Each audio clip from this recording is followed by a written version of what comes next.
प्यारे मित्रों, बच्चों, अभिभावकों, आज की चर्चा विशेष रूप से बच्चों अथवा अभिभावकों की नहीं है, एक सामरिक प्रश्न के ऊपर बात है। मैं क्योंकि अभी हिमाचल में हूँ, उत्तराखंड से भी मेरा रिश्ता रहता है, तो उत्तराखंड और हिमाचल में आजकल कुछ शब्द सुनने को आते हैं कि भूस्खलन हो गया और बादल फट गया इत्यादि इत्यादि। अगर आप इसके इतिहास में जाएंगे तो बादल फटने की घटनाएं लगभग 50, 60, 70 वर्ष से हुई हैं, उसके पहले नहीं होती थी। तो ये घटनाएं क्यों हो रही हैं, और एक नागरिक के नाते हमें ये समझना पड़ेगा, क्योंकि जब तक हम किसी भी बीमारी को समझ नहीं पाएंगे उसका इलाज नहीं हो पाएगा। बहुधा हम कहते हैं भगवान की इच्छा थी, प्रकृति का जोर था, हमारा जोर नहीं है, लेकिन वो प्रकृति भी हमारे द्वारा ही छेड़ी गई है। तो पहले इसको समझते हैं। इससे पहले मैं आपको छोटी सी घटना, एक पुरानी बात कराऊं।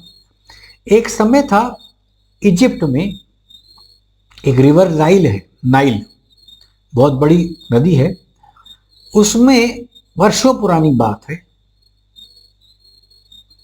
जब बाढ़ आती थी ना, तो लोग उसमें लड़कियां फेंकते थे, जिनको वर्जिन गर्ल्स कहते हैं, कुंवारी लड़कियां, कि भगवान नाराज हो गया है, उसकी प्रसन्नता के लिए हम लड़कियां डाल देंगे, इसमें वो मर जाएंगी, भगवान प्रसन्न हो जाएगा। तो उसके बाद एक विचारक ने, मुझे उसका नाम अभी ध्यान नहीं है, उसने एक बात कही कि भाई भगवान सबको बनाता है, और अगर भगवान को अपने लिए कोई लड़की चाहिए होगी तो भगवान स्वयं बना लेगा, तुम्हारे फेंकने की क्या आवश्यकता है। तब तक लोगों ने बाढ़ को समझा, थोड़ा वैज्ञानिक या क्या कहा जाए, बुद्धि डेवलप हुई और पता लगा बाढ़ क्यों आती है, तो ये परंपरा वहां बंद हो गई। ऐसे ही हर बार दोष प्रकृति अथवा ईश्वर को देना क्या ठीक है? इसके लिए पहले हमें समझना पड़ेगा ये घटना होती क्या है। आइए पहले समझते हैं बादल फटना क्या होता है।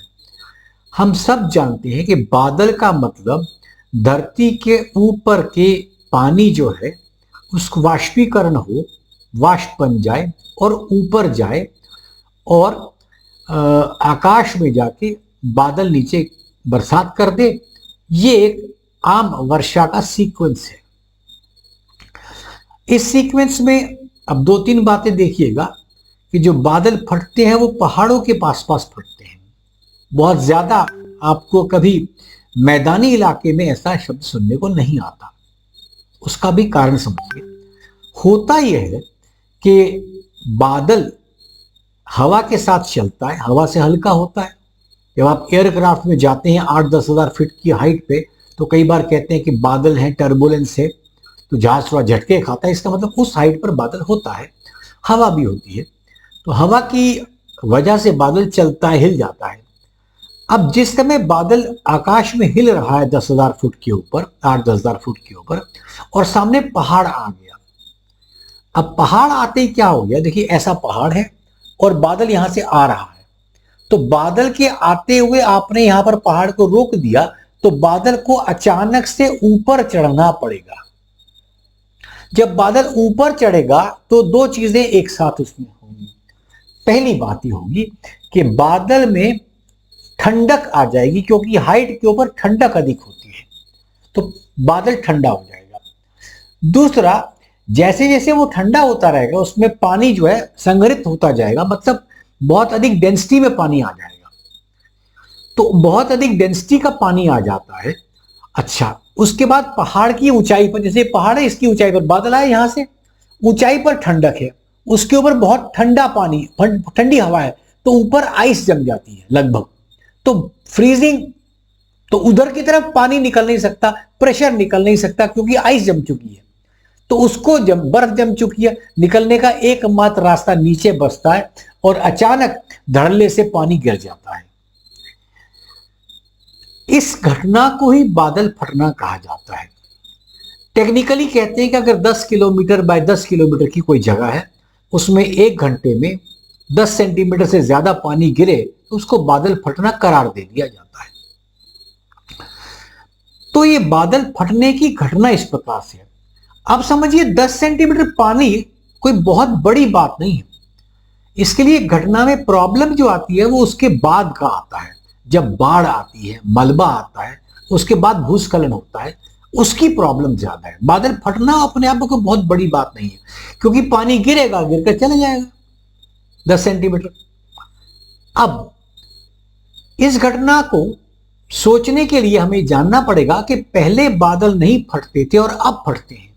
इसका क्या कारण है? देखिए, पहला कारण यह है, अब हमने जो जंगलों की कटाई कर दी है, उसके कारण जो पेड़ खत्म हो रहे हैं। तो पेड़ में क्या होता है, दो चीजें होती है। एक तो पेड़ की पत्तियां पानी को सोख लेती हैं, तो उसके कारण जो बादल ऊपर चढ़ाई पर चढ़ रहा है उसमें उतनी मात्रा में जल नहीं रहता। तो पहली बात तो ये हो जाती है।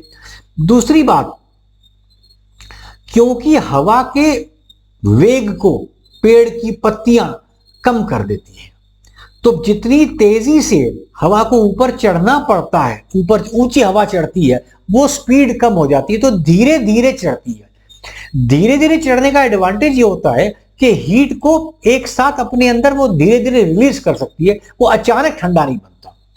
इन दो घटनाओं के कारण जब बादल ऊपर जाता है,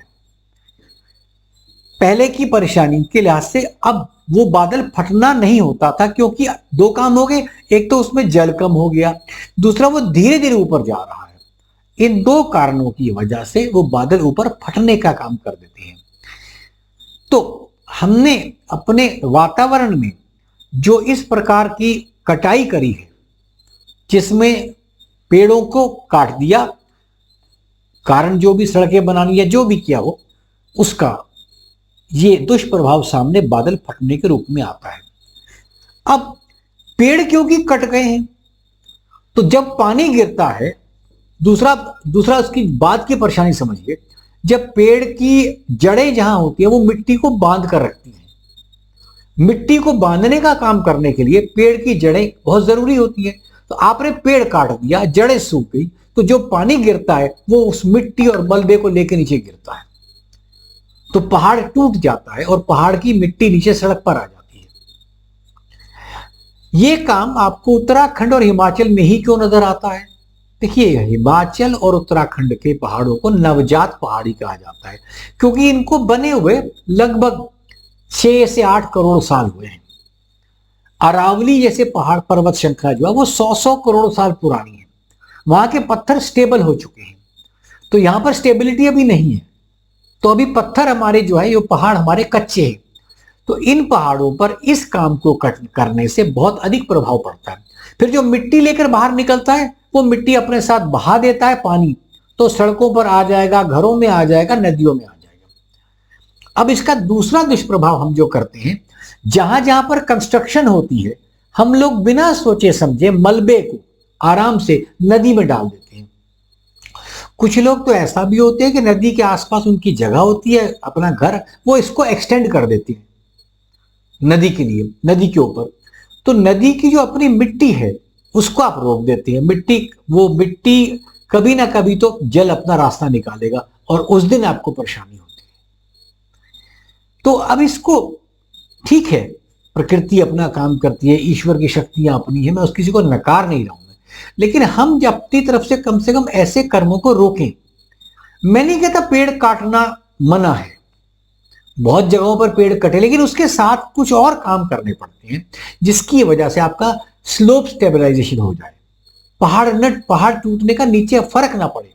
हमने पहाड़ों को बहुत द्रुत गति से काटा है। दरअसल विकास की जो आंधी चली है, ये इतनी तेज चली है कि पर्यावरण का नुकसान ज्यादा हो रहा है। हम कभी ग्लोबल वार्मिंग बोल देंगे, कभी कुछ और बोल देंगे, लेकिन बात यह, उसमें हमारा भी तो बहुत बड़ा योगदान है।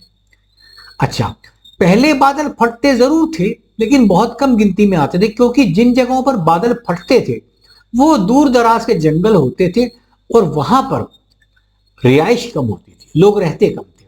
अब क्योंकि जनसंख्या बढ़ती जा रही है, जंगलों को काट के रिहायशी मकान बन रहे हैं, लोग वहां पर डेवलप हो रहे हैं, तो इसका प्रभाव वहां ज्यादा पड़ता है। तो कम से कम बादल फटने की घटना हम समझे कि इसके पीछे का कारण क्या है। हमारा पेड़ों को काटना, सड़कें बनाना, पर्यावरण को खराब करना, ये पहला कारण है। लेकिन क्या इसकी वजह से सड़कें रोक दी जाएं?